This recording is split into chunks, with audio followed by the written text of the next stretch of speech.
ধাক্কা কাটিয়ে ঘুরে দাঁড়াচ্ছে ভারতীয় সেন্সেক্সের সূচক।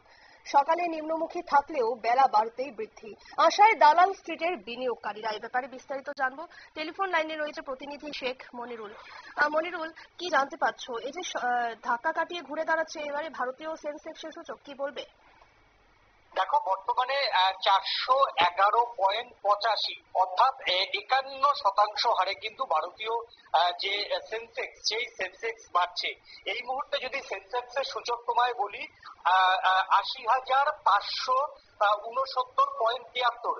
এছাড়া নিফটিও কিন্তু ইতিমধ্যেই বেড়েছে। নিফটিও কিন্তু প্লাস 132.75% হারে কিন্তু ইতিমধ্যেই নিফটির সূচকও কিন্তু বেড়েছে। এবার তোমার হচ্ছে যদি বলি যে জুয়েলার কিন্তু ভালো মতোই 2% হারে বেড়েছে। টেক্সটাইল সেটাও 2% হারে কিন্তু বেড়েছে।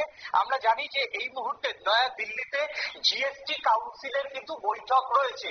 সেই জিএসটি কাউন্সিলের বৈঠক শুরু হওয়ার আগেই তোমার সেন্সেক্স প্রায় কিন্তু 75 সেন্সেক্স প্রায় 100-র নিচে কিন্তু ছিল।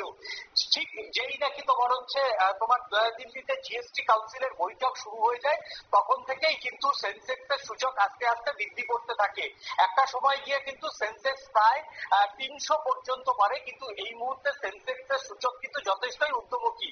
অর্থাৎ জিএসটি যে ছাড়, যেটা 18% ছিল, যেটা 5% করা হতে পারে নিত্য প্রয়োজনীয় যে জিনিস বা এফএমসিজি প্রোডাক্ট, এর যে পূর্বাভাস, সেই পূর্বাভাসেই কিন্তু দেখা যাচ্ছে যে তোমার হচ্ছে নিত্য প্রয়োজনীয় জিনিসের যারা ক্রয় বিক্রয় করে সেই সমস্ত সংস্থার সেন্সেক্স কিন্তু একটু হলেও বেড়েছে।